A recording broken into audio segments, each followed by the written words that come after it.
We will now look at spot instance requests.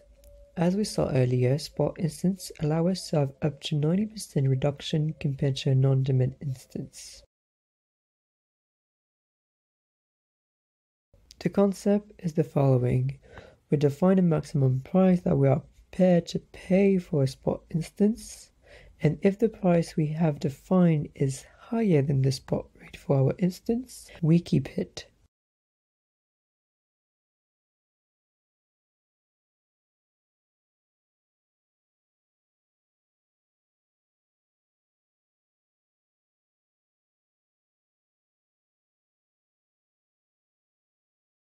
This is linked to the fact that spot instances vary according to the offer and the capacity of AWS. So if the price of your spot instance exceeds the maximum amount you have defined, there are two solutions. Either we stop our instance ourselves or it will be taken away.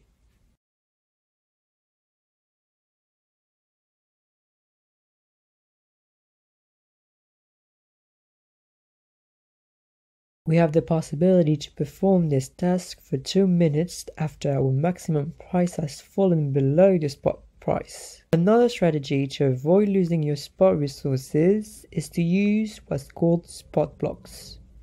These guarantees the availability of the instance for 1 to 6 hours without interruption. In some cases, the instance can get stopped, however, it can be recovered. But this happens very rarely and is not written on paper or in the AWS FAQ. This type of instance is suitable for one-off tasks such as data analysis, that is to say, failure-tolerant tasks. Generally speaking, you don't do database with your instances. It would be too adventurous. Spot instances are therefore not suitable for critical tasks and for database servers. Here you have an example of the spot instance prices. So on this table, we have chosen the Linux product with an instance type M4, large, for a duration of 3 months. We have defined a maximum rate that we are willing to pay in relation to different zones. So if we take this line and if we choose, for example, US East 1F here in gold,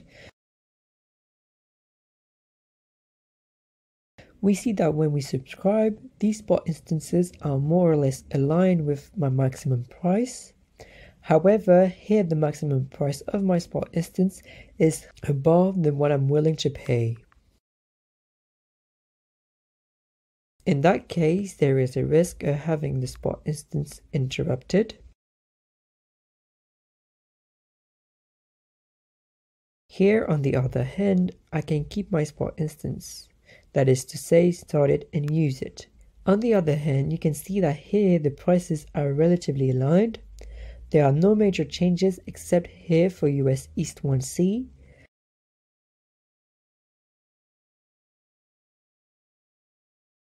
You also have the on-demand prices, and we can see that we are really well below the cost of an on-demand instance.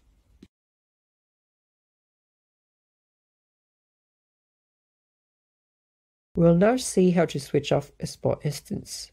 To turn it off, we need to understand how a spot instance creation request works.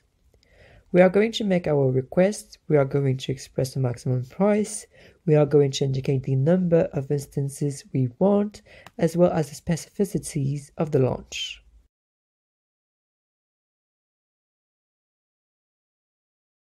We can launch an instance once, in which case our spot request will be deleted when we create the instance.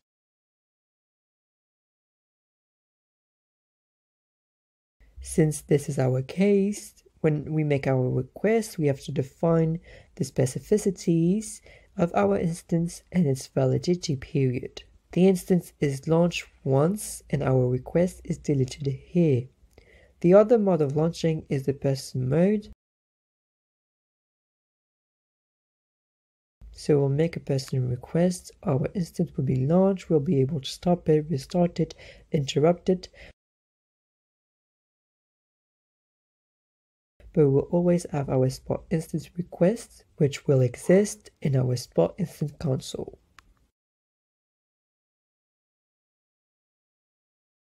This means that if your Spot instances here are turned off for the person mode, and if your Spot instance request is still active and existing,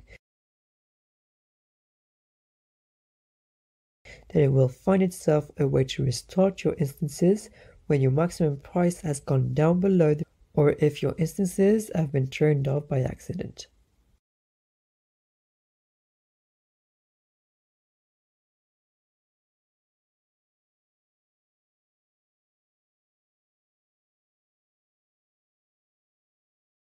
So now, in order to stop your Spot instances, our request has to be open, active, or deactivated.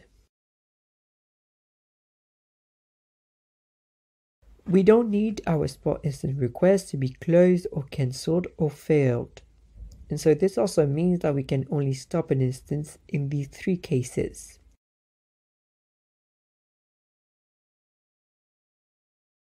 The instance can be cancelled, however, it doesn't mean that it will be terminated.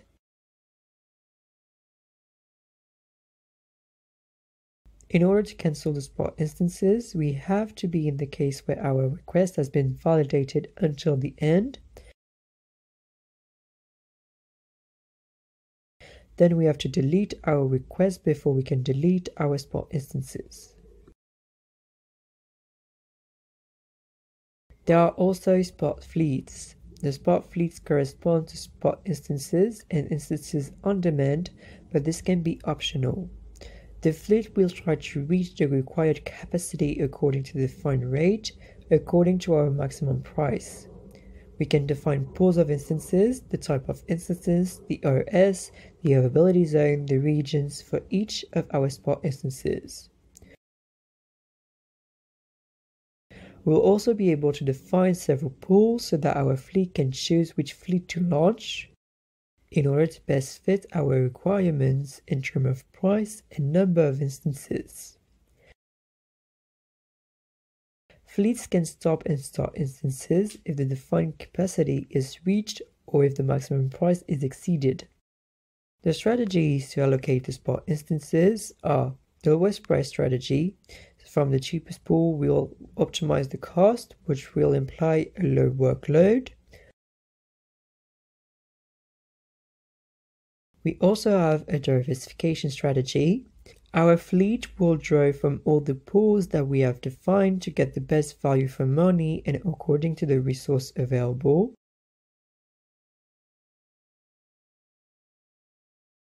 Which will enable us to work on high availability and large workloads. We also have the capacity optimization, meaning that our fleet will choose the pool with the best capacity in relation to the number of instances required.